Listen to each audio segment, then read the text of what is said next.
Today I'm going to show you the difference between raw pack and hot pack, and I'm going to do this by canning some asparagus. You can use this video as a guide, but before you can anything, be sure to educate yourself on proper canning procedures.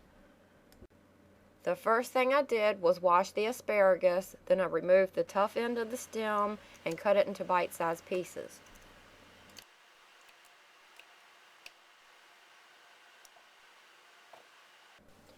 I washed the asparagus again. Now in this part of the video, I'm going to show you the raw pack method. I had my jars hot and ready. I had my lids and rings at a simmer, and I had a pot of boiling water.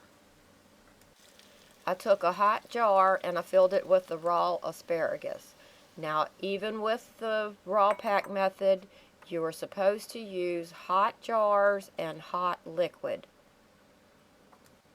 I always fill only one jar at a time, and this is a detail that's often overlooked when people are canning. So I'll quote this to you from the Ball Blue book, and it's on page 11 under filling jars. It says, "It is important, I repeat, important, to fill a single jar at a time. Adjust the two-piece cap onto the jar immediately after it is filled and place the filled jar onto the canner rack in the canner. Repeat this procedure until the canner rack is full or the recipe is gone." And I'll get into the reasons for this in another video. Then I added half a teaspoon of salt and filled the jar with the boiling water, leaving 1-inch headspace.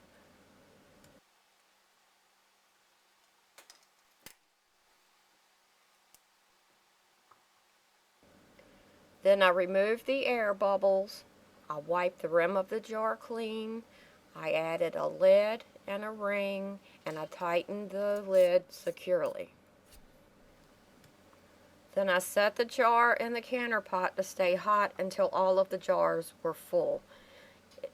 Asparagus has to be pressure canned. So I removed the jars from the water bath canner where I was keeping them warm and put them into my pressure canner. I added the proper amount of water to my pressure canner and processed them according to my canner's manufacturer's instructions. Asparagus needs to be processed for 30 minutes at 10 pounds pressure, but you need to adjust that for your altitude if necessary. When the processing was complete, I let the canner cool down for 30 minutes, and then I took the jars out of the pot and put them onto a towel on the counter to cool. Notice how the asparagus is floating in the jar. Raw foods have air in them, and as they are cooked, that air is released from the food. And as this asparagus cooks in this jar, the air is vented out through the lid. Even though I tightened these lids securely, it is not an airtight seal. If it was possible to hand tighten things that well, then plumbers wouldn't need wrenches. Now, I probably shouldn't say this, but the canning books used to tell you to heat your lids and rings and tighten them on securely. Now they tell you that they have changed the lids and rings. And yes, they have, because there is definitely a difference in the way these things sound when they seal. But another thing that has changed is our society. When a woman can win millions of dollars for spilling hot coffee on her lap, do you really think that a company wants to tell you to take a scalding hot ring and tighten it onto a jar with your hand? Nowadays, they tell you that you don't have to heat those rings, that it would be more comfortable for you if you didn't, and then just to put them on the jar finger tight. They are limiting your contact with the heat.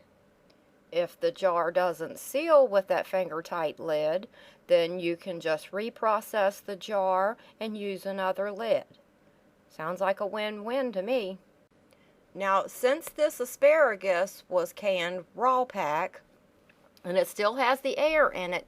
Notice how the asparagus has pushed to the top of the jar. If you have a finger tightened ring on that jar, then while it's being processed and all that food is pushed to the top like this, then the contents of your jar are spewing out into your canner. And this is a problem that I see that a lot of people are having, and that's why I'm pointing this out to you. Now, if you tighten the jars too much, you can also create problems. You can buckle the lid on that jar if it's too tight, and it could also lead to jar breakage. So you have to find the point at which the lid is tight enough, but not too tight. And that's just something that you find over time. Now, they say that the lid has to be loose enough so that that jar can vent. I put my lids on tightly. I do not experience spillage within the canner during the process.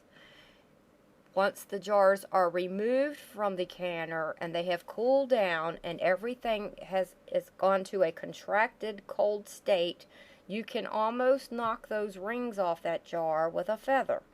Now, I am not an expert, and you need to decide these types of things for yourself.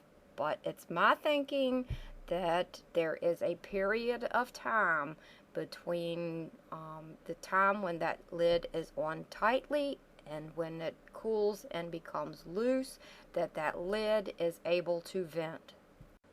I have never had a jar fail from putting the lid on too tight. I have had them fail if I put them on too loose. Here's the asparagus after it has cooled for 24 hours. Notice how the headspace has changed.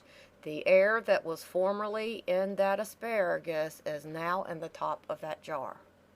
Now for the hot pack method. I'm using all the same procedures, except this time I'm going to boil the asparagus for 3 minutes. Notice the air bubbles on top of the water. That is the air that has been released from the asparagus. Then I filled the hot jar with the asparagus, added the liquid, leaving 1-inch headspace. I added half a teaspoon of salt, removed the air bubbles, added a lid, a ring, and tightened it securely and processed it.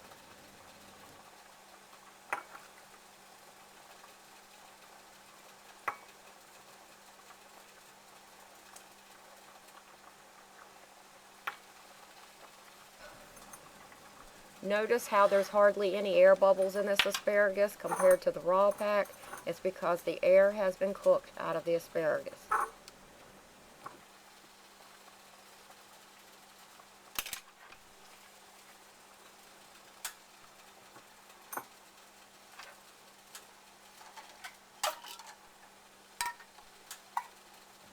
When the jars were full, I processed them for 30 minutes at 10 pounds pressure. Here they are the next day after they have cooled for 24 hours. Notice the difference between the headspace of the jars that were hot packed versus the jars that were raw packed. I accidentally deleted the video where I took the hot packed asparagus out of the canner, but it was not pushed to the top of the jar like the raw pack was. These jars have completely cooled. The hot packed asparagus is on the left and the raw packed asparagus is on the right. Now you decide which one of these jars you would rather have in your pantry.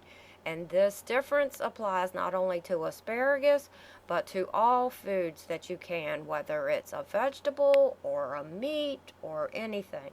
It is always preferable to use the hot pack method unless the food is too delicate to withstand that additional cooking.